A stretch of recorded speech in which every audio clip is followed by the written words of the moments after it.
This is Fred Beck from Fred Talks Fighting. I'm joined by Bdave at Mam's Ranch today, hence why I got the donkeys in the background. It's been a couple of days since fight night. You've just been chilling out here in Nashville? Yeah, man, I've been chilling in Nashville, having a good time, going out to Broadway, getting drunk as It's been awesome. I don't blame you. If I think they changed the drinking laws to 18 here, rather like it is in the UK, rather than 21, which is a massive pain in the arse to say the least. Let's go straight into it then. Your overall thought. I know I called you up after the show, but it was only a quick 3-minute interview because everything on fight night is rushed. How did you find the show? You doing commentary? I'm taking you enjoyed it. Yeah. Of course, there was a few. You want me to hold it? Yeah, my arm was aching. Normally, of course, there was like a few hiccups in the show. It went a little bit rough, but I actually had a great time at the show. My buddy Tayler Holder came out, smashed the fella up. I was very happy about that. Obviously, there were some problems at the main event. Fox still did well, obviously, kept his composure. Looked good. I'll hold it. Okay. Looked good, all that.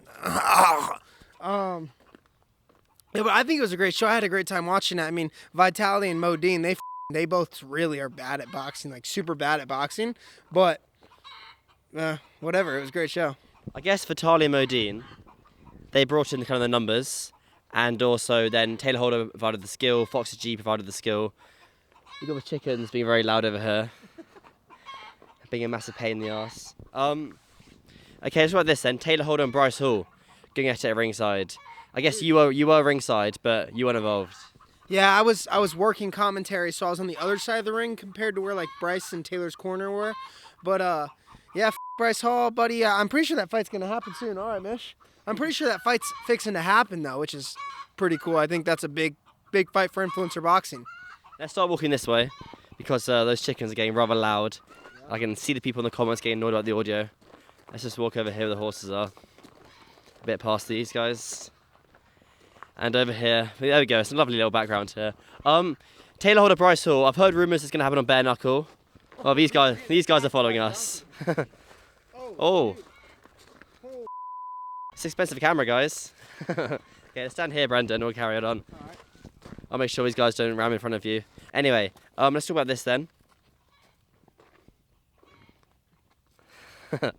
Okay, Bryce Hall, Tayler Holder. Do you think that happens in Bare Knuckle or Misfits? Where does it happen? I hope it comes to Misfits, dude. I hope it comes to Misfits, dude. I don't want to see them boys fight Bare Knuckle. I don't think that Bryce is actually this amazing bare knuckle fighter that he claims to be. He's like, he acts like he's got all this experience and everything, but he fought one bum one time, one absolute trash can, 40 pounds lighter than him, and fucking won by a technical stoppage, which was him quitting in the corner. So I'm not fucking impressed. Let's see if he can box.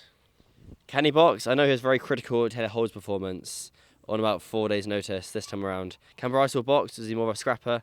How do you rate his skills? Yeah, that's the crazy thing. He can't even fucking box, but he's very critical. He sure does like to talk a lot. So I mean, he can't box for shit. He's not good. I mean, we saw him versus Austin McBroom all that time ago.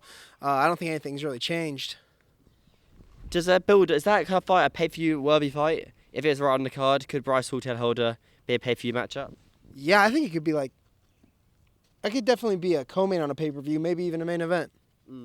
I reckon it could do main, but it'd have to have the right undercard. Yeah. You'd have to have a few bangers, or 3 or 4 bangers on the undercard to kind of almost make it right. But the kind of beef between Bryce Hall and Tayler Holder, obviously, it's a lot of like alleged beef, this, that, whatever.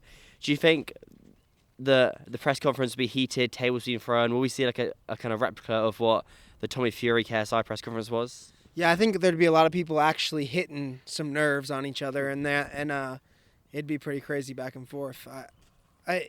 That would be like what influencer boxing's meant to be, bro. The two of these fellas fighting each other, that'd be sick. I know. That's probably my fight which I'd like to see the kind of most in influence boxing. Any other fights that you were impressed by on the card that happened since you were the front row commentary desk? Yeah, I mean, I think everybody did pretty good. Nich Lmao was there ringside. He's a bitch. I like Nich. I was in the car on the way with him. He had a lovely Gucci jacket on. He seemed to be enjoying their event. I see you guys he didn't kick off a ringside, but there were the few tweets being tweeted. Yeah, fuck Nich Lmao, buddy. He's fucking soft. Until he's ready to fight me, he shouldn't even show up to a Misfits event because he's ducking, so he shouldn't show up to any events, no Misfits events. He should stay at home and be a YouTuber for little kids if that's what he wants to do instead of fight me. So you don't think that fight's next? You can't make the Nich Lmao fight. Well, I'd love for it to be next. If he wasn't ducking, hiding behind a tree somewhere, it'd probably work out. But he doesn't want to. It doesn't look like. Hopefully. He did say to me you're the fight he wants though. Yeah. To be fair. You got a donkey eating your socks. Why's he coming towards me? Oh, maybe it's the light. Maybe it's my lighting he's interested in. But you don't want to go too far behind this donkey. They do like to kick. Okay. And the Fox G and the Most Wanted being pulled out. Do you reckon Most Wanted got paid off? Do you reckon the anxiety got to him? What are your thoughts on the matter?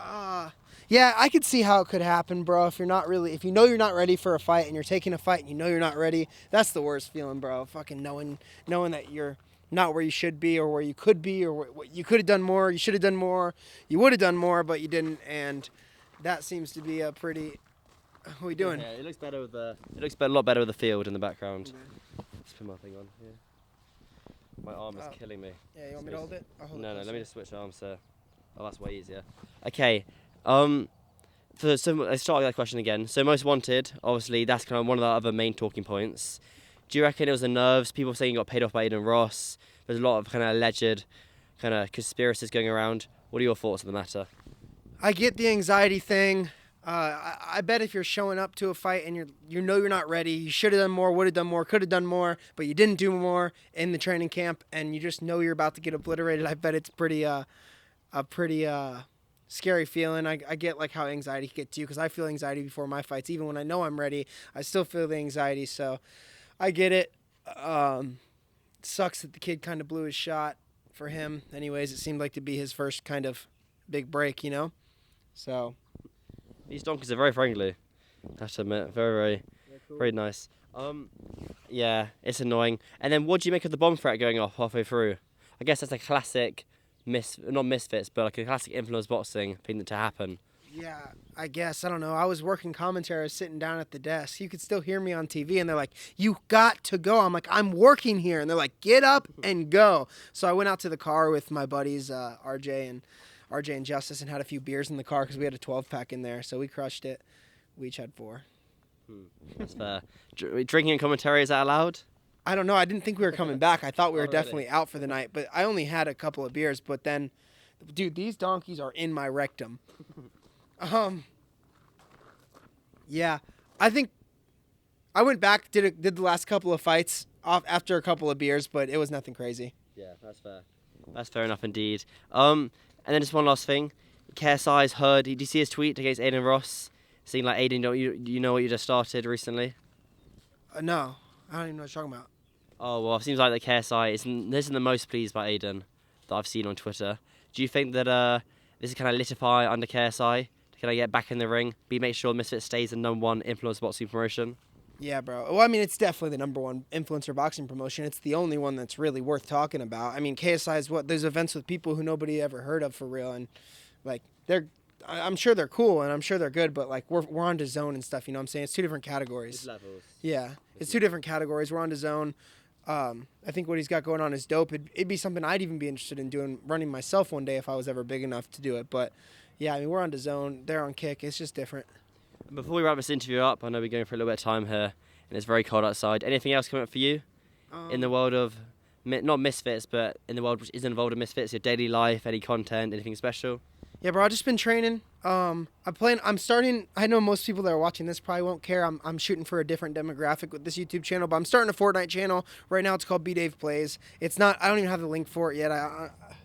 I'm not signed into it on my phone. I don't even know where it's at. But do you even know the password? Yeah, it's logged in on my PC only. But I need password? Oh, it's No, I'm not gonna say it. It's Gold Scar 1234. Yeah, exactly. It's a Fortnite channel, dude. Bdave Plays. I'm gonna be fucking going up there doing Fortnite challenges and stuff like that with a bunch of Misfits fighters, a bunch of my friends. Should be fun. Should be a good time. Nice. And when's that launching? Probably next week and a half here, 2 weeks. As soon as I get back, I probably need about a week to work on stuff, and then it should be ready to go. And it's a brand new channel, so you're starting off from 0 subs. Yep. Starting off from 0 subs. Nice. Okay, that sounds pretty good then. All right, Brendan, we'll wrap this up here. Thank you very much, and yeah, we'll see you soon. Bang, baby.